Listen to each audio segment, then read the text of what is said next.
हर chart सच में एक कहानी सुनाता है और हमारा काम है आपको उस कहानी को पढ़ना सिखाना। ये बात बहुत गहरी है कि अगर आपने बस एक कैंडल को अच्छे से समझ लिया ना, तो समझ लीजिए आपने मार्केट को समझने की शुरुआत कर दी। तो चलिए इस कहानी के पहले पन्ने से शुरू करते हैं। तो जैसा मैंने कहा, हर कैंडल एक कहानी है, एक जंग की कहानी है।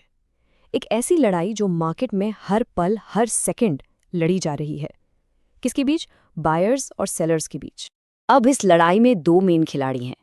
पहले हैं हमारे बायर्स, इन्हें हम बुल्स भी कहते हैं। इनका बस एक ही मकसद है, प्राइस को ऊपर और ऊपर ले जाना। और उनके सामने खड़े हैं सेलर्स यानी बेयर्स। इनकी पूरी ताकत इस बात पे लगी होती है कि प्राइस को कैसे नीचे लाया जाए। अच्छा, हर लड़ाई की तरह इसके भी कुछ इंपॉर्टेंट मोमेंट्स होते हैं। Total 4 moments. पहला है ओपन, यानी जंग शुरू किस प्राइस पर हुई। फिर आता है हाई, लड़ाई के दौरान सबसे ऊंचा पॉइंट कौन सा था। उसके बाद लो, सबसे नीचे कहाँ तक गए। और आखिर में क्लोज, मतलब जब समय खत्म हुआ तो फैसला किस प्राइस पर हुआ। यही 4 चीजें हैं, ओपन, हाई, लो और क्लोज, जो हमें उस कैंडल की पूरी कहानी सुना देती हैं। तो ठीक है, लड़ाई तो हो गई, पर सबसे बड़ा सवाल, जीता कौन? इसका जवाब बड़ा सिंपल है, हमें कैंडल का रंग बताएगा। देखिए, अगर कैंडल का रंग हरा है यानी ग्रीन, तो इसका सीधा सा मतलब है कि क्लोजिंग प्राइस ओपनिंग प्राइस से ऊपर है। सिंपल शब्दों में, इस राउंड में बायर्स यानी बुल्स जीत गए, उनकी ताकत ज्यादा थी। और अगर कैंडल लाल है यानी रेड, तो आप अब समझ ही गए होंगे, बिल्कुल उल्टा।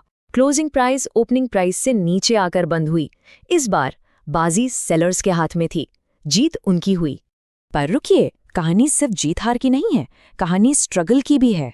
आपको कैंडल के ऊपर और नीचे ये पतली सी लाइंस दिख रही हैं, इन्हें हम विक्स या शैडोज कहते हैं। जो ऊपर वाली विक है वो बताती है कि बायर्स ने कितनी जोर से प्राइस को ऊपर खींचने की कोशिश की थी, पर सेलर्स ने उन्हें वापस नीचे धकेल दिया। और जो नीचे वाली विक है वो सेलर्स की कहानी है कि वो प्राइस को कितना नीचे ले गए, लेकिन फिर बायर्स ने हिम्मत दिखाई और प्राइस को ऊपर ले आए। तो ये विक्स असल में उस लड़ाई के निशान है। अच्छा, हर कहानी का एक टाइम ड्यूरेशन होता है ना? कुछ कहानियां लंबी होती हैं, कुछ छोटी। बिल्कुल वैसे ही मार्केट में भी एक टाइम फ्रेम होता है, और ये टाइम फ्रेम ही डिसाइड करता है कि हम जो कहानी देख रहे हैं वो कितनी देर की है।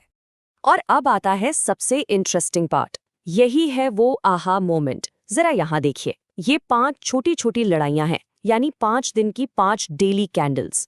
अब जब ये 5 दिन खत्म होते हैं तो इन सब की कहानी मिलकर एक बड़ी कहानी बनाती है, एक पूरे हफ्ते की जंग, जिसे हम एक सिंगल वीकली कैंडल में देखते हैं। तो छोटे छोटे कहानियां मिलकर ही एक बड़ी पिक्चर बनाती है, बिल्कुल जैसे एक किताब के चैप्टर्स। तो सवाल ये है कि आप कौन सी कहानी पढ़ना चाहते हैं। ये पूरी तरह से आपके ट्रेडिंग स्टाइल पर डिपेंड करता है। मान लीजिए आप एक लॉन्ग टर्म इन्वेस्टर हैं, तो आप शायद वीकली या मंथली चार्ट्स देखना पसंद करेंगे एक बड़ी पिक्चर के लिए। अगर आप स्विंग ट्रेडिंग करते हैं तो आपके लिए डेली या 4 आवर्स चार्ट सही रहेंगे।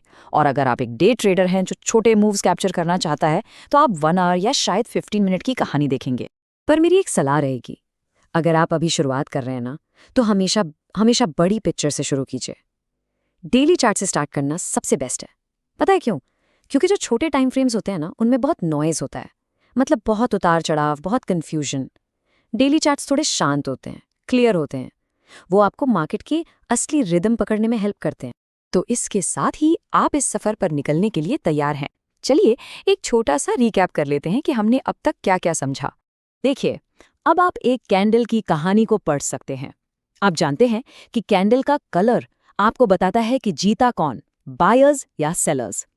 उसकी बॉडी आपको लड़ाई की इंटेंसिटी बताती है, उसकी विक्स उस स्ट्रगल की दास्तान सुनाती है, और टाइम फ्रेम से आपको पता चलता है कि ये कहानी कितने वक्त की है।